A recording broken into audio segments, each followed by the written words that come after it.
हम श्री गुरो श्रीयुतपदकमलं श्रीगुरून् वैष्णवांश्च श्रीरूपं साग्रजातं सहगण रघुनाथान्वितं तं सजीवं सावद्वैतं सावधूतं परिजनसहितं कृष्णचैतन्यदेवं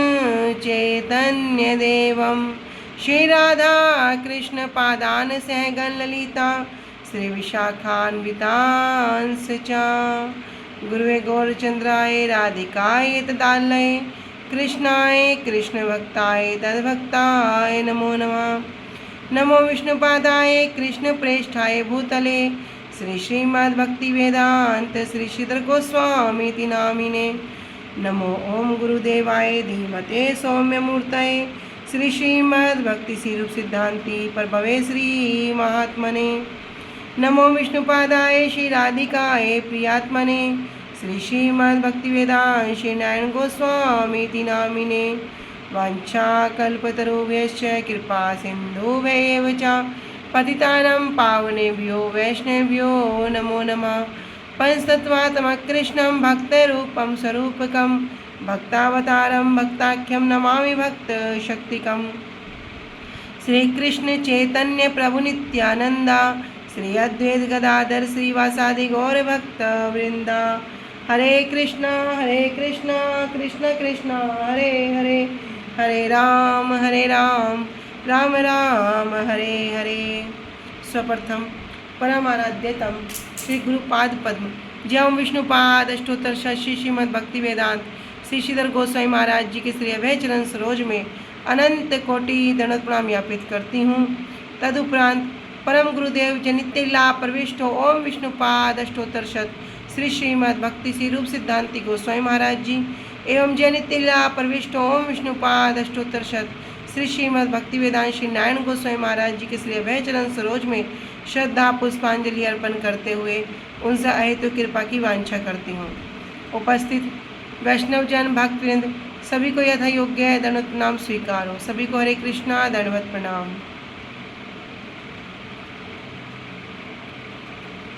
श्री गुरुदेव की अहेतु कृपा से हमारा जो ग्रंथ चल रहा है उसका नाम है श्री श्री चैतन्य चैतामृत। श्री श्री चैतन्य चैतामृत ग्रंथ के अंतर्गत हम श्रवण कर रहे हैं मध्य लीला 17वां अध्याय, जिसमें हम कल रिवीजन कर रहे थे। तो रिवीजन करते हुए हमने आ चुके हैं प्यार संख्या 91 और पेज संख्या 104 पे। तो महाप्रभु अभी वन के रास्ते से, जंगल के रास्ते से कहाँ जा रहे हैं? वृंदावन जा रहे हैं। साथ में कौन है? बलभद्र भट्टाचार्य जी और उनके एक सेवक। बलभद्र भट्टाचार्य जी का कार्य क्या है? महाप्रभु के लिए भिक्षा करके उनके लिए भोजन की व्यवस्था करना और महाप्रभु को भोजन प्रसाद को परिवेशन करना। और जो उनके जो सेवक हैं वे क्या करते हैं? महाप्रभु का जो जल पात्र है, जो बहिर्वास है, वो उनको उठाकर चलते हैं। इस प्रकार रास्ते में, जंगल के रास्ते जाते हुए महाप्रभु को कितना आनंद हो रहा है। महाप्रभु कहते हैं कि मुझे तनिक भी, लेस मात्र भी दुख का अनुभव नहीं हुआ, क्योंकि बलभद्र भट्टाचार्य जी ने क्या है? मेरे प्रति अत्यंत कृपालु हैं। इस प्रकार दोनों एक दूसरे की स्तुति करते हैं। बलभद्र भट्टाचार्य जी कहते हैं कि आप कौन है? आप तो साक्षात कृष्ण हैं, और आपकी कृपा से क्या होता है? मुकम करोति वाचालम, कि मूक व्यक्ति भी बोलने लग जाता है, पंगु व्यक्ति भी पर्वत को लांघ जाता है। इस प्रकार अनेक अनेक सुंदर स्तुति वहाँ पर कर रही हैं। मार्ग में, पथ पर जब अग्रसर होते हैं तो पहुँच जाते हैं काशी में, और काशी में तपन मिश्र, श्री तपन मिश्र जी से महाप्रभु का मिलन होता है, और महाप्रभु को श्री तपन मिश्र जी अपने घर ले आते हैं। अपने घर पर आने के पश्चात महाप्रभु का जो चरणामृत है, चरणामृत को खुद भी पान करते हैं और पूरे वंश के सहित, अपने परिवार के सहित उसको पान करते हैं। महाप्रभु के लिए बड़ी सुंदर रसोई तैयार करते हैं वहाँ पर बलभद्र भट्टाचार्य जी, और महाप्रभु के प्रसाद पाने के उपरांत सभी महाप्रभु के अवशिष्ट उचिष्ट को ग्रहण करते हैं। वहीं पर श्री चंद्रशेखर जी महाप्रभु के दर्शन की अभिलाषा से वहाँ पर आते हैं और महाप्रभु के चरणों में दंडवत प्रणाम ज्ञापित करते हैं। महाप्रभु कृपा पूर्वक उनका आलिंगन करते हैं तब श्री चंद्रशेखर कहते हैं कि मेरा जो जन्म वाराणसी में हुआ है ये मेरा क्या है, कोई प्रारब्ध का ही फल है। अर्थात यहाँ पर क्या कर रहे हैं, प्रारब्ध का अर्थ से, निंदा के अर्थ से यहाँ पर प्रारब्ध शब्द का उपयोग कर रहे हैं। ठीक है, अभी हम प्यारा संख्या 91 से जल्दी जल्दी रिवीजन कर लेते हैं। तो कह रहे हैं कि महाप्रभु के जो अवशिष्ट प्रसाद को श्री तपन मिश्र के सारे परिवार ने खाया और महाप्रभु ऐसे आए हैं ऐसा सुनकर श्री चंद्रशेखर भी उनके दर्शन के लिए आ गए। श्री चंद्रशेखर श्री तपन मिश्र जी के मित्र हैं और महाप्रभु के पुराने दास हैं। जाति से वैद्य थे और लेखन कार्य उनका व्यवसाय था। उस समय वे वाराणसी में रहते थे। श्री चंद्रशेखर आकर महाप्रभु के चरणों में गिर पड़े, रोने लगे। तब महाप्रभु ने कृपा करके उन्हें उठाकर उनका आलिंगन किया। श्री चंद्रशेखर आचार्य जी ने कहा, प्रभु आपने तो बड़ी कृपा की जो आपने स्वयं आकर अपने दास को दर्शन दिया। मैं अपने प्रारब्ध के कारण वाराणसी में वास करता हूँ, क्योंकि वाराणसी में क्या है कि माया और ब्रह्म के अतिरिक्त अन्य कोई शब्द कानों में नहीं पड़ता। और तो और यहाँ पर जो षड दर्शन हैं, जैसे कनाद ऋषिकृत वैशेषिक दर्शन, गौतम ऋषिकृत न्याय दर्शन, पंत ऋषिकृत योग दर्शन, कपिल ऋषिकृत सांख्य दर्शन, जैमिनी ऋषिकृत पूर्व कर्म मीमांसा और महर्षि वेदव्यासकृत उत्तर ब्रह्म मीमांसा या वेदांत। कह रहे तपन मिश्र और मैं निरंतर क्या करते हैं, आपके श्री चरण कमलों का चिंतन करते हैं। यद्यपि आप तो सर्वज्ञेश्वर हैं, आपने हमें अपना दर्शन प्रदान किया है। महाप्रभु हमने सुना है कि आप वृंदावन जाएंगे, तो आप क्या कीजिए, कुछ दिन यहाँ पर रहकर अपने इन दोनों दासों पर भी उद्धार कीजिए, कृपा कीजिए। तो किन दो दास की बात कर रहे हैं, श्री चंद्रशेखर जी और श्री तपन मिश्र जी। इस प्रकार महाप्रभु की ऐसी कोई इच्छा तो नहीं थी, लेकिन अभी महाप्रभु दास के वशीभूत होने के कारण वहाँ पर 10 दिन तक रहते हैं। तो वाराणसी में एक महाराष्ट्रीय ब्राह्मण है जो महाप्रभु के दर्शन के लिए आता था। महाप्रभु के रूप में और उनके श्री कृष्ण प्रेम को देखकर वो कैसा हो गया, आश्चर्यचकित हो गया। तो बहुत से ब्राह्मण महाप्रभु को भोजन के लिए निमंत्रण भी देते हैं, किंतु महाप्रभु किसी के भी निमंत्रण को स्वीकार नहीं करते। महाप्रभु कहते हैं, आज पहले से ही मुझे कहीं से निमंत्रण हो चुका है। इस प्रकार महाप्रभु प्रतिदिन मायावादी सन्यासियों के संग के भय से, महाप्रभु को भी क्या कह रहे हैं, उनके भय से। यद्यपि महाप्रभु कौन है, साक्षात कृष्ण है, तब भी यहाँ पर लीलावस्था प्रसंगवस्था क्या बता रहे हैं कि किस प्रकार मायावादियों के संग से, ऐसे मायावादी सन्यासियों के संग से हमें बचना चाहिए। तो उनके भय से उन ब्राह्मणों के निमंत्रण को स्वीकार नहीं करते। एक प्रमुख मायावादी सन्यासी जो थे, जिनका नाम था प्रकाशानंद सरस्वती जी, वो बहुत सारे शिष्यों की सभा करके क्या करते हैं, उनको वेदांत पढ़ाते थे। तब वहाँ पर महाप्रभु श्री चैतन्य भागवत में कहते हैं कि प्रकाशानंद जी से कि बेटा प्रकाशानंद काशी में क्या करता है, मेरे विषय में ऐसा पढ़ाता है कि मेरे हाथ पैर मुख नेत्र कुछ भी नहीं है। इस प्रकार मेरे नित्य रूप को अस्वीकार करके मुझे क्या करता है, मुझे निराकार कहकर लोगों के साथ छल करता है। जो भगवान के नाम रूप गुण लीला, भगवान को निर्विकार निर्विशेष कहते हैं, तो महाप्रभु स्वयं कह रहे हैं वे क्या करते हैं, वे लोगों के साथ छल करते हैं। कह रहे वेदों की व्याख्या करता है, परंतु क्या करता है, मेरे नित्य विग्रह को नहीं मानता।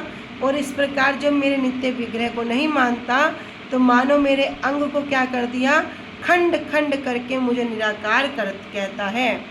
और इस अपराध के कारण उसके सभी अंगों में कोढ़ का रोग हो गया है, तब भी सत्य को नहीं समझता। मेरे अंग परम पवित्र और यज्ञ में हैं। ब्रह्मा जी, शंकर आदि उनकी महिमा का गान करते हैं, जिनके इस परमास्त्र से सभी पुण्यवान और पवित्र हो जाते हैं। उन श्री अंगों को मिथ्या कहने का किस प्रकार साहस करता है। इस प्रकार महाप्रभु श्री चैतन्य भागवत में वर्णन है। तो वहाँ से कुछ वृत्तांत यहाँ पर प्रकाशित कर रहे हैं।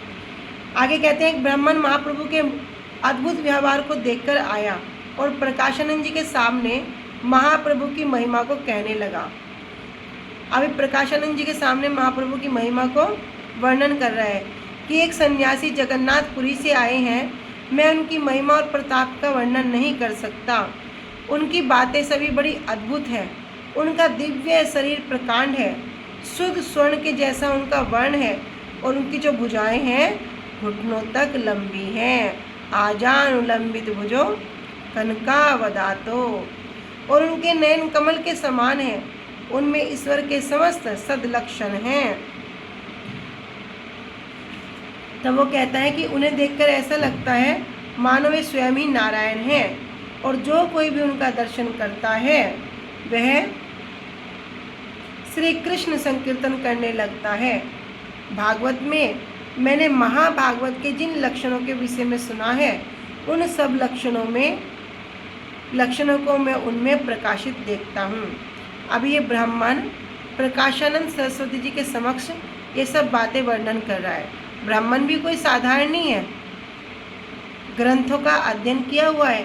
तो कह रहे कि जो मैंने श्रीमद् भागवतम में महाभागवत के लक्षणों को सुना है, वे सब लक्षणों को मैं महाप्रभु में प्रकाशित देखता हूँ।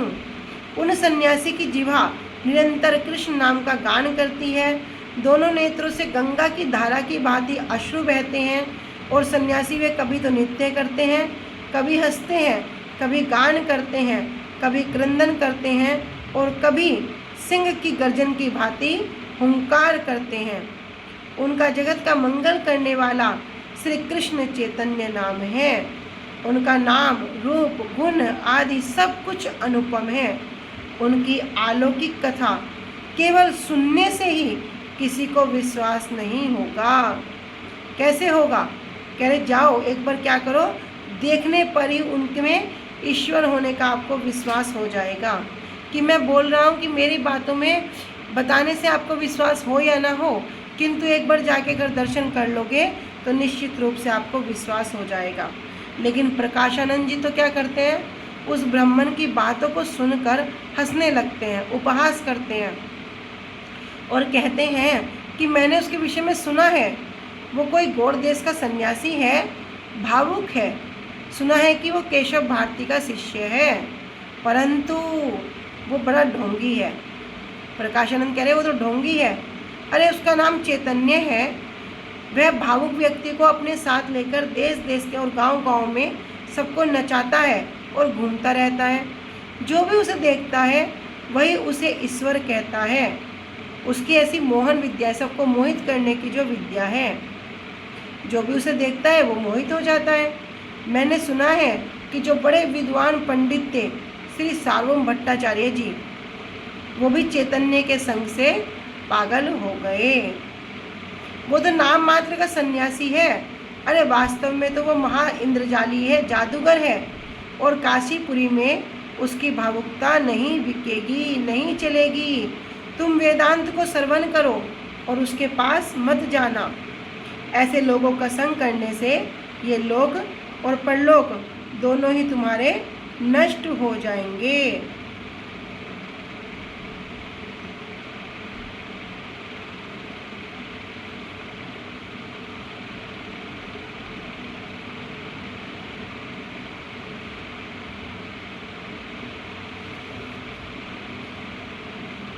तो इस प्रकार प्रकाशानंद जी के मुख से महाप्रभु की निंदा सुनकर उस ब्राह्मण को बड़ा दुख हुआ और कृष्ण कृष्ण बोलते हुए तुरंत वहाँ से उठकर चला गया। जहाँ पर काशी में माया और भ्रम के अतिरिक्त कोई शब्द नहीं सुन रहा है, वो ब्राह्मण भी महाप्रभु के संग से अब क्या कर रहा है, कृष्ण नाम का उच्चारण कर रहा है। और जब प्रकाशानंद जी के मुख से महाप्रभु के विषय में इस तरह श्रवण किया तो क्या किया, कह रहे तुरंत वहाँ से उठकर चला गया। तो शिक्षा क्या है कि जब भी हरि गुरु वैष्णवों के प्रति कोई निंदा कर रहा है, उनका उपहास कर रहा है, उनकी महिमा को नहीं समझना चाहता है, और तो तब क्या करो, तुरंत उस स्थान को त्याग कर वहाँ से चले जाओ। तब महाप्रभु के दर्शन से उस ब्राह्मण का मन शुद्ध हो गया था। उस ब्राह्मण ने दुखी होकर आकर महाप्रभु को सारा वृत्तांत बताया। महाप्रभु सब वृत्तांत को सुनकर मन मन मुस्कुराने लगे और उस ब्राह्मण ने पुनः महाप्रभु से कहा कि जब मैंने उसके सामने आपका नाम लिया तब उसने स्वयं ही कहा कि वह तो आपको जानता है। और क्या करने लगा, आपके दोषों को बतलाने के लिए उसने आपका नाम लेते हुए केवल चैतन्य 3 बार कहा। क्या कहा उसने? 3 बार चैतन्य कहा, लेकिन कृष्ण नाम उसके मुख से नहीं आया। अभी क्या कर रहे हैं? कह रहे दोषों को बतलाने के लिए। श्रीमद् भागवतम के अंतर्गत अजामिल उपाख्यान में हम एक श्लोक को श्रवण करते हैं। कह रहे भगवान का नाम कैसा है? सांकेत्यम पारिहास्यम स्तोभम हेलनमेवा वैकुंठ नाम ग्रहणम अशेष गैरम विदु। भगवान का नाम तो हर प्रकार से कल्याण करता है। सांकेत्यम कोई संकेत पूर्वक ले लो, पारिहास्यम कोई उपहास पूर्वक ले लो, स्तोभम कोई स्तुति पूर्वक कह लो, और कोई अवहेलना पूर्वक भी क्यों ना कह लो, तब भी भगवान का नाम कल्याण करता है। तब यहाँ पर ब्राह्मण कह रहा है कि उसके मुख से 3 बार चैतन्य नाम तो आया, किंतु कृष्ण नाम एक बार भी नहीं आया। 3 बार कृष्ण नाम उसके मुख में नहीं आया। महाप्रभु का क्या नाम है? श्री कृष्ण चैतन्य। लेकिन अभी वो क्या बोला है? चैतन्य। वो चैतन्य इस तरह बोल रहा है। तो 3 बार चैतन्य तो बोल दिया, किंतु कृष्ण ही बोला। कह रहे इस प्रकार मुझे सुनकर बड़ा दुख हुआ, आप कृपा करके मुझे इसका कारण बताइए। तो महाप्रभु से कहता है कि मुझे तो बड़ा दुख हुआ, क्योंकि उसने क्या की? आपकी अवज्ञा की, और अवज्ञा से ही आपका नाम लिया। आप कृपा करके मुझे इसका कारण बताओ कि कारण क्या है कि जब आपको देखने से मेरे मुख से तो कृष्ण नाम हरि नाम निकलता है और मैं उसको महिमा बता रहा हूँ, वो 3 बार चैतन्य चैतन्य तो बोल रहा है, किंतु कृष्ण नाम उसके मुख से स्फुरित नहीं हो रहा है। तब महाप्रभु कहते हैं कि मायावादी कृष्ण अपराधी। ये जो मायावादी हैं ये कृष्ण के अपराधी हैं, क्योंकि ये ब्रह्म आत्मा चैतन्य कहे निरवधि। क्यों? क्योंकि ये ब्रह्म आत्मा चैतन्य आदि कहते हैं, इसी कारण श्री कृष्ण नाम उनके मुख में नहीं आता। क्यों नहीं आता? क्योंकि श्री कृष्ण के नाम और श्री कृष्ण के स्वरूप दोनों ही एक हैं। नाम और नामी में कोई भेद नहीं है। श्री कृष्ण नाम और कृष्ण स्वरूप दोनों एक ही हैं। श्री कृष्ण नाम का और श्री कृष्ण का विग्रह और श्री कृष्ण का स्वरूप तीनों एक ही हैं। भगवान का नाम हो, भगवान का विग्रह हो और भगवान साक्षात रूप में क्यों न विराजमान हो, तीनों एक ही हैं, तीनों में कोई भी भेद नहीं है। विग्रह नहीं तुम्ही साक्षात बजे नंदन, कि जो विग्रह है वह कौन है? विग्रह नहीं है, वह कौन है? साक्षात बजे नंदन है।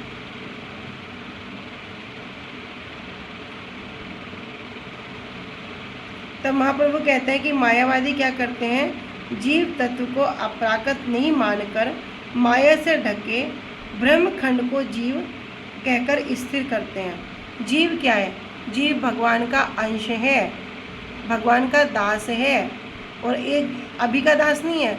कह रहे जन्मों जन्मों से भगवान का ही दास है, किंतु माया से क्या हो गया? माया से ढकने के कारण अभी जड़ जगत में क्या करता है? विचरण करता है। लेकिन ये जीव तत्व को क्या करते हैं? अप्राकृत नहीं मानते, क्योंकि वो क्या करते हैं? जीव और भगवान एक ही है। तो जब तक जीव इस संसार में भ्रमण कर रहा है तब तक क्या है? वो माया के आवृत में है। जब जाएगा तो ब्रह्म में लीन हो जाएगा। इसलिए जीव तत्व को ये अप्राकृत नहीं मानते, और माया से ढके जो ब्रह्मखंड है, ये जो 14 लोक है एक ब्रह्मांड का, इसी में क्या करते हैं? जीव कहकर इसको स्थिर कर देते हैं। और ब्रह्म को निर्विशेष जानकर भगवत विग्रह को भी क्या करते हैं? माया में विग्रह कहते हैं। भगवान के विग्रह को भी साक्षात रूप में नहीं मानते, उसको भी माया का ही वाद लगाते हैं। इसी से ही मायावादी श्री कृष्ण के नाम रूप गुण लीला को अनित्य जानकर महा अपराधी होते हैं। तो वहाँ पर महाप्रभु कहते हैं कि जो श्री कृष्ण के जो मुख्य नाम है उसका क्या कर दिया, परित्याग कर दिया, और ये क्या जो गौण नाम है ये उनका उच्चारण करते हैं, जैसे ब्रह्म, आत्मा, चैतन्य आदि अनेक अनेक जो गौण नाम है। यद्यपि जो उनके जो मुख्य नाम है माधव, कृष्ण, गोविंद, ये सब मुख्य नाम उनके मुख से निकले, तथापि उनके ज्ञान दोष से श्री कृष्ण में अविश्वास होने के कारण उन मुख्य नामों को अन्य अन्य प्राकृत और जागतिक एक शब्द मानने के कारण उनके मुख से चिद विग्रह श्री कृष्ण का नाम कभी भी नहीं निकलता। जो भगवान का मुख्य नाम है कृष्ण, गोविंद, माधव, ये उनके मुख से उच्चारण नहीं होता। तो यहाँ पर महाप्रभु कह रहे हैं कि वास्तव में तो भगवान का नाम और भगवान का स्वरूप दोनों एक ही है, दोनों ही चिद वस्तु हैं, अर्थात नाम, विग्रह और स्वरूप में कोई भी भेद नहीं है। आगे कह रहे हैं नाम चिंतामणि। नाम कैसा है, चिंतामणि है, एक प्रकार की चिंतामणि है, जो चिंतन करोगे वही इससे प्राप्त कर लोगे। लेकिन अभी हम जैसे बद्ध जीवों के जो इच्छा है, वृत्ति है मांगने की, बार बार हठात कुछ भी होने की जो वृत्ति है वो क्या है, संसारिक वस्तु के प्रति आकर्षित है। हम नाम तो करते हैं परंतु अभी संसारिक वस्तुओं में हमारी आसक्ति इस प्रकार प्रबल है कि नाम करते करते भी सांसारिक ही चिंतन होता है।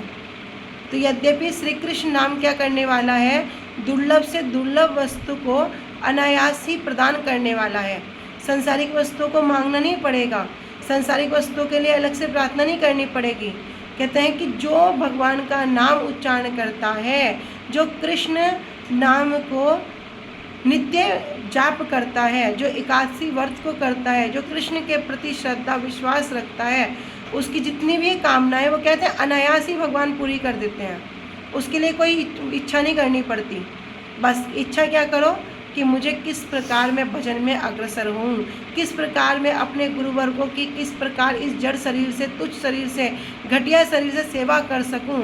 गुरुदेव ने मेरे अंदर 100 के 100 दोष हैं, फिर भी कोई ना कोई एक अच्छा गुण देखकर क्या किया, सेवा में मुझे लगा दिया है। अब क्या करना है, मुझे इस जीवन में अपने इस शरीर से किस प्रकार मैं गुरुदेव की सेवा कर सकूं। गुरुदेव ने मुझे हरि नाम नहीं, साक्षात रूप में युगल सरकार प्रदान कर दी है, किस प्रकार मैं इस युगल सरकार की सेवा कर सकूं। हाथ में नाम है और कह रहे हैं नाम, नामी और विग्रह में कोई भेद नहीं है। तो साक्षात रूप में जब मेरे हाथ में ये नाम है, युगल सरकार है, तो मेरा ऐसा दृढ़ विश्वास क्यों नहीं होता कि साक्षात रूप में युगल सरकार मेरे साथ हैं, किस प्रकार वे मेरे प्रति कृपा कर रहे हैं, किस प्रकार वे मुझे स्वीकार कर रहे हैं। तो लेकिन ये विश्वास नहीं होता, फिर भी नाम तो जाप करते हैं। और संसारिक जब चिंतन होता है, संसारिक वस्तु ही प्रबल होती हैं, तो भगवान भी क्या है, वो अनायास ही देकर छुटकारा पा लेते हैं। लेकिन यदि कोई जीव वास्तव में भक्ति करना चाहता है, अग्रसर होना चाहता है, तब भगवान भी क्या करते हैं, फिर उसको वही वस्तु प्रदान करते हैं। जाकी रही भावना जैसी, प्रभु मूरत देखे दिन वैसी।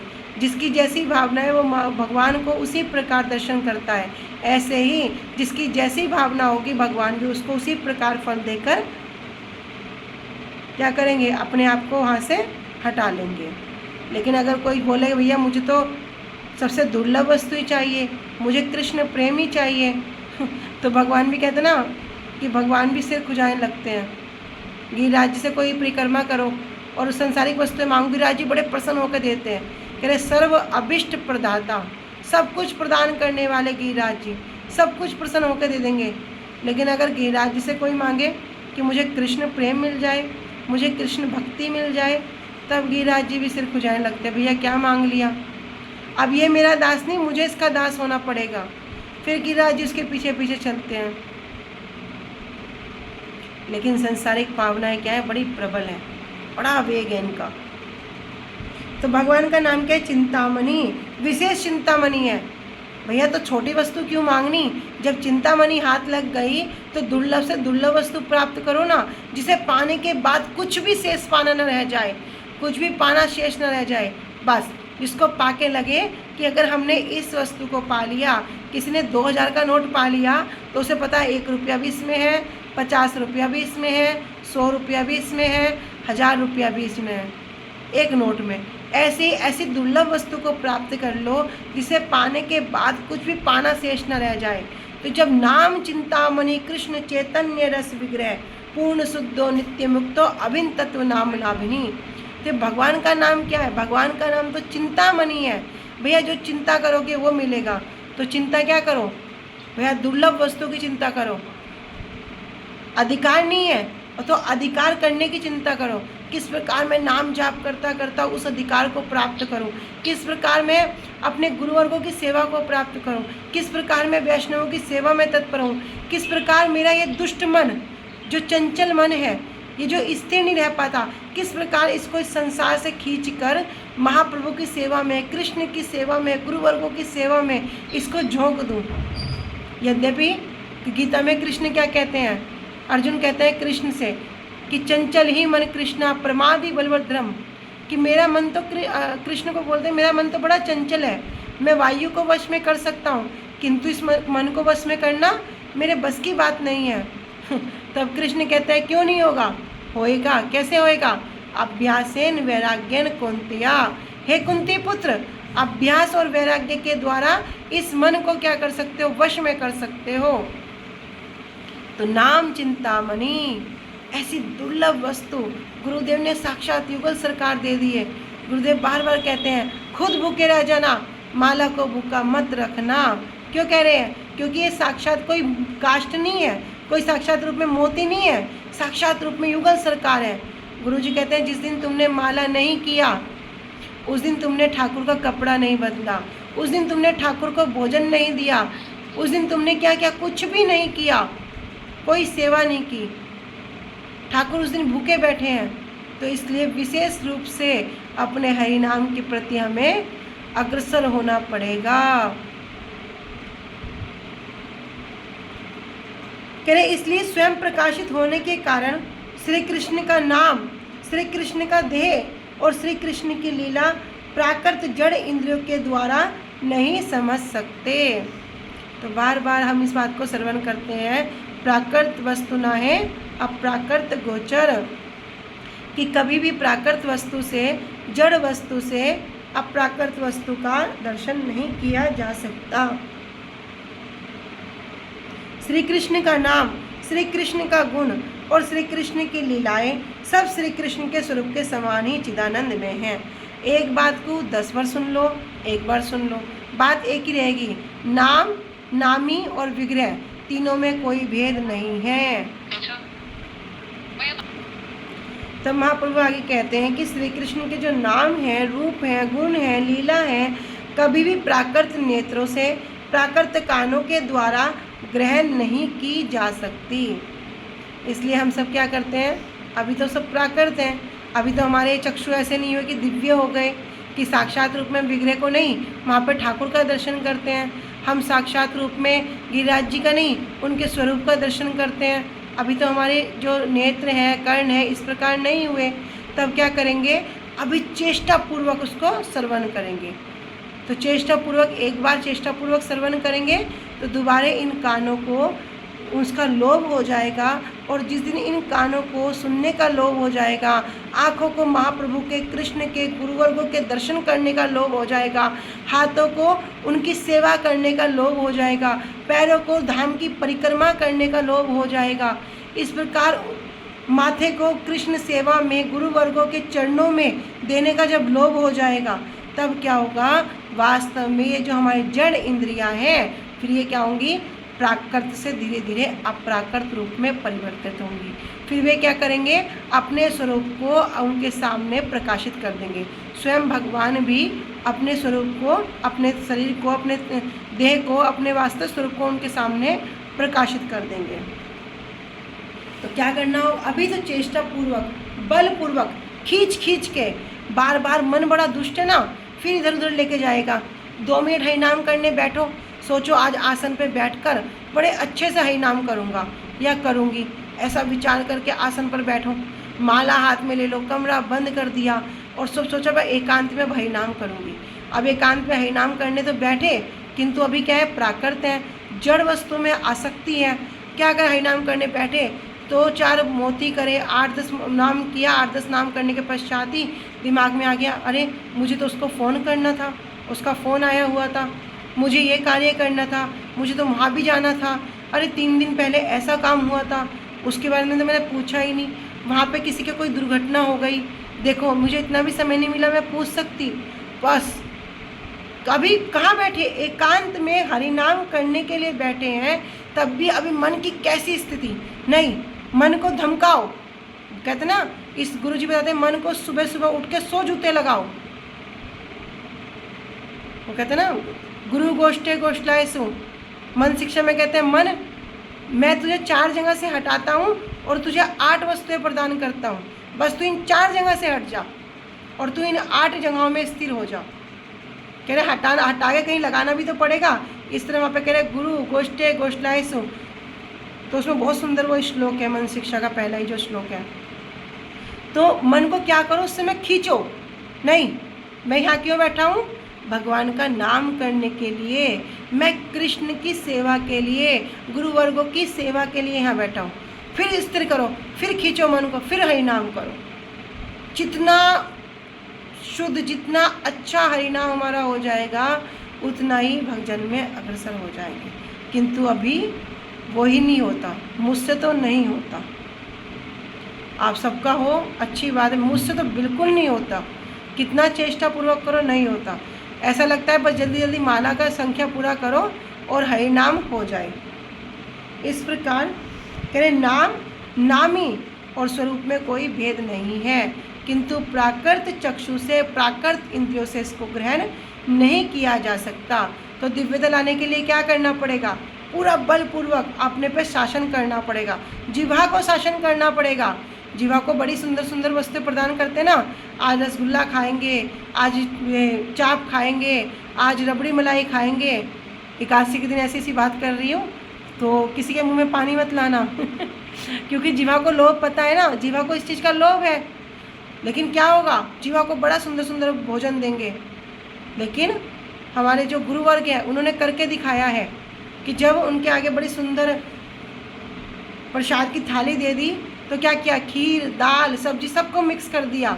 तो शिष्य पास में खड़े हैं, कह रहे गुरुजी क्या कर रहे हो, अरे खीर को अलग खाओगे तो स्वाद पता लगेगा, दाल चावल को अलग खाओगे तो स्वाद कैसा है पता लगेगा, लेकिन आपने सब मिक्स कर दिया, ये क्या पता लगेगा। तो गुरु महाराज जी बोलते हैं, कह रहे मैं इस जिह्वा को शासन कर रहा हूँ, ये जिह्वा मेरे पे शासन करती है। मैं इसको बोलता हूँ भगवान का नाम कर, भगवान का नाम कर, भगवान का नाम कर, भगवान का नाम तो करती नहीं है। तो जब ये मेरे प्रभु का नाम नहीं करती तो मैं इस जीवा पे शासन कर रहा हूँ कि मैं भी इसको इसकी पसंद की वस्तु नहीं दूंगा। किस प्रकार शासन करते हैं, तो अभी जब तक हमारी जड़ इंद्रियों के प्रति हम क्या करते हैं, आसक्त रहेंगे, तब तक नहीं होगा। तो बलपूर्वक आँखों से भगवान का दर्शन, कानों से उनकी कथाएं श्रवण करना, पैरों से उनके धाम की परिक्रमा करना, इस प्रकार जब ये वृत्ति को हम दृढ़ बना लेंगे, करते करते करते करते इनमें लोभ आ जाएगा। अभी कार्तिक आएगा, कार्तिक परिक्रमा में सबको लोभ होगा, हम भी जाएं, हम भी जाएं। क्यों होगा, क्योंकि वो लोभ कहीं ना कहीं हृदय में आ चुका है। तो ऐसा करते करते वो जो जड़ चक्षु हैं वे दिव्य हो जाएंगे। फिर महाप्रभु के साक्षात रूप में, ठाकुर जी के, गुरु वर्गों के साक्षात रूप में सब चिन्मय दर्शन कभी ना कभी हो जाएंगे। लेकिन करना पड़ेगा, चेष्टा करनी पड़ेगी। 2 चीज़ों की आवश्यकता है, एक चेष्टा, एक कृपा। भैया चेष्टा नहीं करेंगे तो कृपा नहीं होगी। तो पहले खुद से उस प्रकार की चेष्टा करो। किसी को अगर पास होना है, कोई MBA की पढ़ाई कर रहा है, कोई डॉक्टर कर रहा है, कोई इंजीनियर कर रहा है, और वो पूरा साल चेष्टा ना करे पढ़ने की, तो पास होगा नहीं होगा। कृपा करेंगे, मास्टर चल चल तू पूरे साल पढ़ा नहीं, हम तुझे फिर भी नंबर दे देंगे, बस इतना करेंगे। फिर दोबारा उसी क्लास में डाल देंगे कि कोई बात नहीं, पीछे नहीं डालेंगे, उसी में डाल दिया।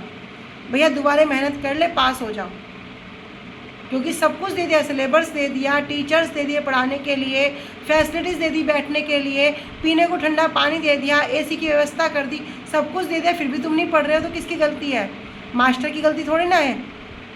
कहेंगे चलो कोई बात नहीं दोबारा कर लो।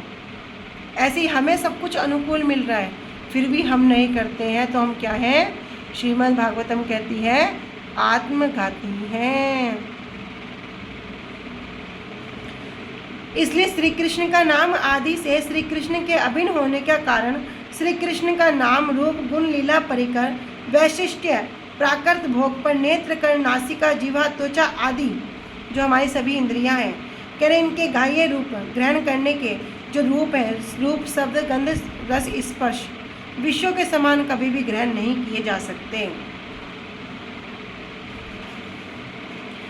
मायावादी कहते हैं मैं ही ब्रह्म हूँ।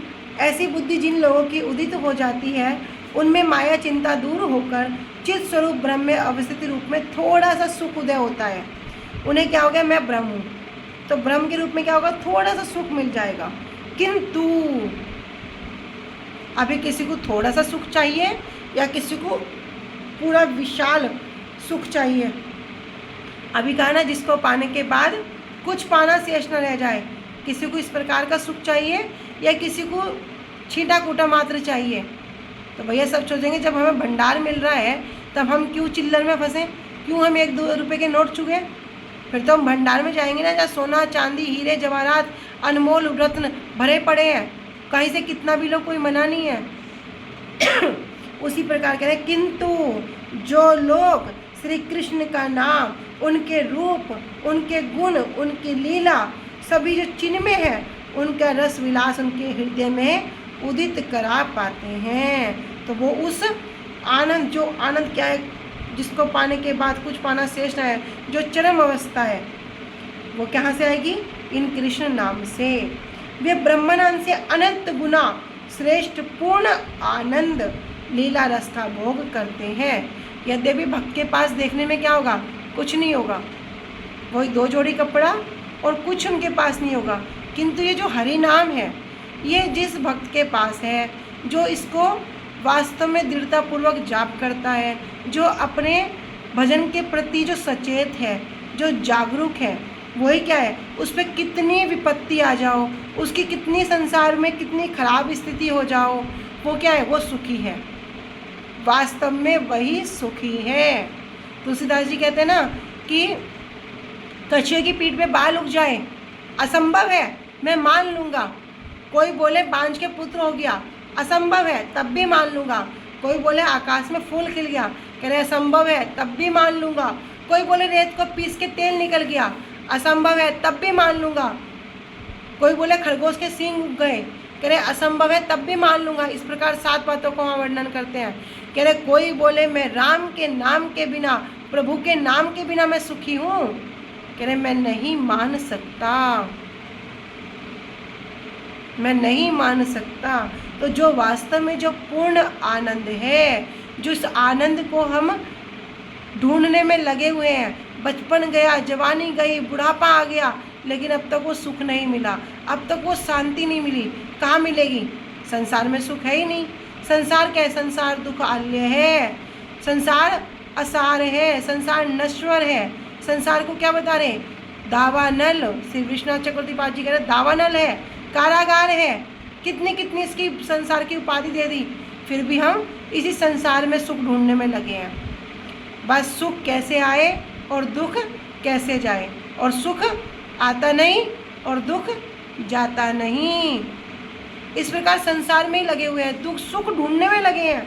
भैया सुख कहाँ मिलेगा, एकमात्र भगवान के नाम में, हरि गुरु वैष्णवों की सेवा में। ये वैष्णव कितने कृपालु, कितने दयालु, हम जैसे बदजीव जो इस भव सागर में पड़े हैं, जिनको भी इस दुख का एहसास भी नहीं है, लेकिन इन दुख के, इन बदजीवों को देखकर, इनके दुखी में दुखी होकर, व्याकुल होकर, उनको खींच खींच कर क्या करते हैं, भैया चलो भगवान के धाम चलो, अपने घर वापस चलो, ये तुम्हारा घर नहीं है। अरे तुमने तो कुछ जो प्रबल इच्छा करी, जो तुम्हारे हृदय में कोई इच्छा आ गई, उसको भोग करने के लिए तुम यहाँ आ गए, लेकिन वास्तव में जो एकमात्र भोगता है वो कौन है, स्वयं श्री कृष्ण है। अरे जल्दी जल्दी भजन करो, और भजन करके क्या करो, अपने प्रभु के घर वापस चलो, अपने पिता के घर वापस चलो। वे पिता क्या करते हैं, वे पिता हमारी दरवाज़ा खोल के बैठे हैं, हमारी बार बार राह देखते हैं, अब आएगा, अब आएगा, अब आएगा, लेकिन नहीं, हम माया के संसार में इस प्रकार आवर्त हो गए हैं, थोड़ा सा और कर ले, अब सुख मिल जाएगा, थोड़ा सा और कर ले, यहाँ सुख मिलेगा, अरे बच्चे होंगे तो सुख मिलेगा, बच्चों की शादी करूँगा तो सुख मिलेगा, उनके नाती पोते होंगे तो सुख मिलेगा। पूरा जीवन इसी संघर्ष में चला जाता है, लेकिन सुख नहीं मिलता। अंत समय में भगवान का नाम स्मरण नहीं होता और फिर क्या होगा? पुनरपि जन्म पुनरपि मरणम, बार बार वो जन्म मृत्यु के चक्कर में पड़े रहेंगे। लेकिन गुरुवर्गों ने कृपा की, इतने कृपालु भगवान का नाम दे दिया, उसका उपाय बता दिया, क्या ग्रहण करना है, क्या परहेज करना है और क्या खाना है। दोनों चीज़ को बता दिया कि खाओगे तो परहेज भी करना पड़ेगा। दवाई दे दी, दवाई के दोनों चीज़ बता दी। उसके बाद संग भी दे दिया, भैया ध्यान रखना, ये इसको इस तरह समझा देना, ये बार बार गलती करेगा, फिर इसको समझाना। इस तरह का संग भी हमें प्रदान कर दिया। तो भैया गुरुवर्ग बड़े कृपालु हैं। तो जो पूर्णानंद लीला रस विलास है, जो स्वरूप है श्री कृष्ण की, वो क्या करते हैं? ये जो ब्रह्म ज्ञानी भी हैं उनको भी आकर्षित करके अपने वश में कर लेती हैं। भगवान की लीलाएं ऐसी अनुपम है, ऐसी दिव्य है कि यदि न कोई भी सुने तो उनके वश में हो जाता है। अभी प्रकाशानंद सरस्वती जी महाप्रभु की क्या कर रहे हैं? उनके दोष वर्णन करते हैं, उनकी निंदा करते हैं। ब्राह्मण आकर महाप्रभु के समक्ष सब वृत्तांत कहते हैं और प्रश्न करते हैं कि इनके मुख से 3 बार चैतन्य तो निकल गया, किंतु कृष्ण एक बार भी इनके मुख से उच्चारण नहीं हुआ, इसका क्या कारण है? तब कृष्ण वहाँ पर महाप्रभु स्वयं का वर्णन करते हैं कि जो मायावादी हैं कृष्ण के चरणों में अपराधी हैं और अपराधी होने के कारण के मुख से भगवान का जो मुख्य नाम है उसका उच्चारण नहीं होता, ये भगवान के गौण नाम का ही उच्चारण करते हैं। इस प्रकार नाम नामी और भगवान के विग्रह में कोई भेद नहीं है। भगवान का नाम क्या है? चिंतामणि है, जो चिंता करोगे वही प्राप्त हो जाएगा। ठीक है, आज हम यहीं तक रखते हैं, आगे रिवीजन कल होगा। वांछा कल्पतरुभ्यश्च कृपा सिन्धुभ्य च पतितानां पावनेभ्यो वैष्णवेभ्यो नमो नमः। श्री गुरुदेव की जय। अनंत कोटि वैष्णव वृंद की जय। निताई गौर प्रेमानंदे। हरि हरि बोल। हरे कृष्णा। सभी को दंडवत प्रणाम। हरे कृष्णा।